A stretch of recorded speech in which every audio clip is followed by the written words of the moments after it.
And she's, she starts questioning me like, what are you doing? I was like, well, I'm a chocolatier and I'm related to chocolate. And they said, well, what are your books about? Because I said I was an author. She said, I said about raw food. She said, you can't have raw chocolate. She actually said that. She said, you can have chocolate raw. I'm like, you absolutely can.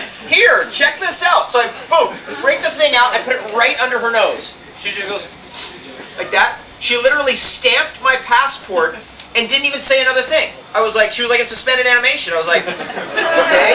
Grabbed my passport, grabbed my bags, and just walked out of there.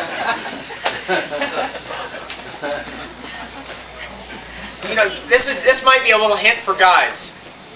If you have vanilla and chocolate and goji berries in a little container, right, with cacao butter. You get the hint here?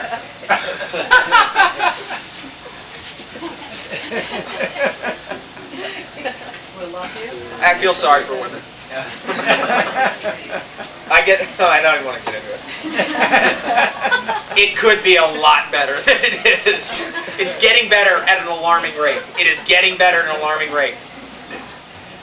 Back to our story. So back to herbs. Here, let's just stay in the Chinese pharmacopoeia a little bit. Astragalus. Astragalus root. Astragalus grows all across America, actually. There's 40 different types of astragalus that grows across America. The best ones actually grow in Arizona, in Sedona, actually. And they're better than Chinese varieties, even. But you got to know what you're looking for. But you can always get it. You can find it in Chinese markets. You can find it as extracts. Amazing. Immune system tonic. Astragalus. Yeah, it's never organic. So then, let's say you go, I'm going to get organic astragalus. You go to a Chinese market, they don't have it. What do? You come to Exotic Foods or Exotic Superfoods and say, get me exotic, organic astragalus. That's a superfood. And they'll say, okay, we can get it for you. Or they'll say they can't. Let's say they can't. What do? Internet. You Google it.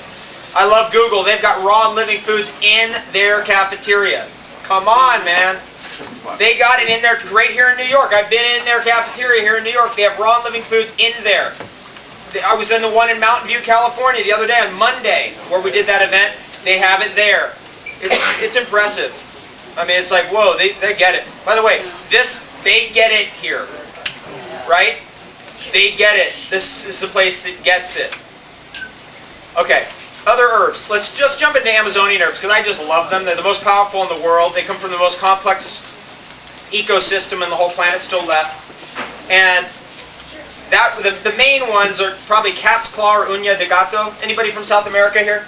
Any Latin Americans? Okay, so uña de gato is like huge medicine down there. Up here nobody knows about it, but down there it's huge. Now it's finally penetrated the US market. It's essentially a flu fighter. It's like a virus fighter. But over a long period of time, I think it works a lot deeper. It has subtle MAO inhibitors in it, so it makes you a little bit happy. If you're happier, your immune system is stronger.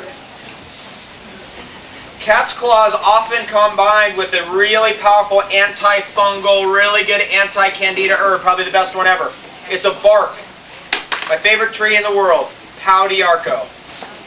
Pau d'arco. It's one of the most gorgeous trees in the world. Big, huge purple flowers. They used to make bows and arrows out of it.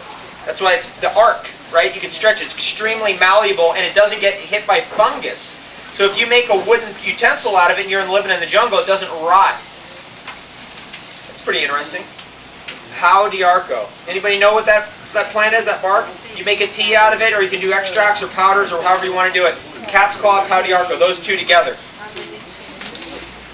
If you really have bad candida, 8 strong pau d'arco teas a day. 8 strong teas a day if you're really bad off. If you just have general stomach problems and you're trying to fight off different immune system things, 3 a day. Or you put cat's claw and pau d'arco together. The camu berry, there's another great botanical herb from the Amazon, the camu berry. C-A-M-U. C-A-M-U. It's good stuff. The highest vitamin C containing plant in the world. But isn't making tea killing you? Well, with camu berry, you just could do the powder. You could also do the power of cat's claw, or you could also do the powder of pau d'arco. So you don't have to do it. You don't have to make a tea out of it. You can just eat it if you want. We're just giving everybody choices because I know that no one here is ever going to guzzle fried chicken again in this room, obviously. But I know that some people are going to be like, hey, I'd like to make a few of those teas. Because that's easy to do and it's fun, and you start to have a different base for your superfood smoothie. This is what I used to do. I used to take Pau d'Arco and vanilla, make a tea out of it, put it in the back of the fridge, get it ice cold. I'd get up in the morning and use that as the basis to my smoothie. It tastes like cream soda. I mean, that's just crazy. I mean, you can have something that tastes like cream soda, it's good for you. 100% like on the money. It's amazing. That choice becomes available now. Okay, herbs. Let's keep going down the herbs. I've already mentioned a few that I'm going to repeat again. Horsetail, nettles, oat straw. Those get particular mention because those are spot on for what? Bones. Bones. What is bone density problems caused by? Why are we in that situation now? We have more bone density issues now than ever before, even though people are eating more calcium than ever before. The calcium theory is wrong. It's a bad theory. And it's just a theory. How many people have looked at nutrition as just a theory? How many people just bought it? I don't know, I bought it like nacho cheese Doritos. I just bought it, I didn't know there was a choice. I didn't know we were even dealing with a theory. I thought that's just the way it was. Turns out it's a theory. And theories can be wrong, and in fact usually are wrong. And you can tell. You just look out there and go, whoa, dude. And if you look at every diet, it's all the same thing, just repackaged in all little different ways. Right? It's the same foods. It's like GMO corn, GMO soy, GMO wheat, barley, rice, potato, chicken, dairy from cow, dairy from goat, manioc root or tapioca root, otherwise known as yucca root, which is one of the most eaten foods in the whole planet. There's also meat from cow. This is what's eaten on the earth. Everything else is irrelevant. This is what people eat on the earth. Coconut and orange actually made the list, strangely enough, the top 15 foods eaten on the earth. Coffee, of course, is in that list. And cacao, strangely enough, is in that list, but it ain't in the form that we eat it in this store. Right? It's in some massively processed byproduct of some mega industry that doesn't care anything about anything except slave labor. Right? Like Hershey's, they are criminals. They're actually responsible for slave labor in Africa. Same with Mars Corporation. But now they're buying up organic chocolate companies going, well, it's all okay, isn't it? Sorry, it's all okay now, right? I don't think so. I don't think it's just all okay. It's funny. I mean, Dagoba chocolate. Anybody a Dagoba chocolate fan in here? It's owned by Hershey's. I'd stop eating it immediately. Yeah. Can you believe that? Right. Is it still organic? The karma of slave labor is so bad that there's any company that was involved with slave labor should be boycotted forever by everyone forever, all time. And that's Hershey and Mars Corporation. And Nestle Corporation. Yeah, they're responsible for that. And people, why are they responsible? Because they own such a huge market share that they could raise the price that they're paying to farmers, but they don't. They basically grind them down to dust. And who pays the price for that at the bottom of the chain? It's the indigenous people who are there on the land. They're the bottom of the chain. They're the ones who have to pay the price for the corporate greed up top. Fortunately, the internet is allowing us to educate more so that we're getting a model of where the future is going in commerce, which is to do business with a company, they got to prove they're ethical now.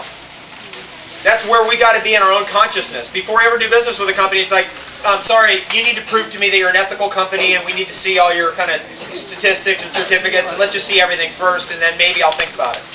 That's my attitude about it. Okay, herbs, let's keep going.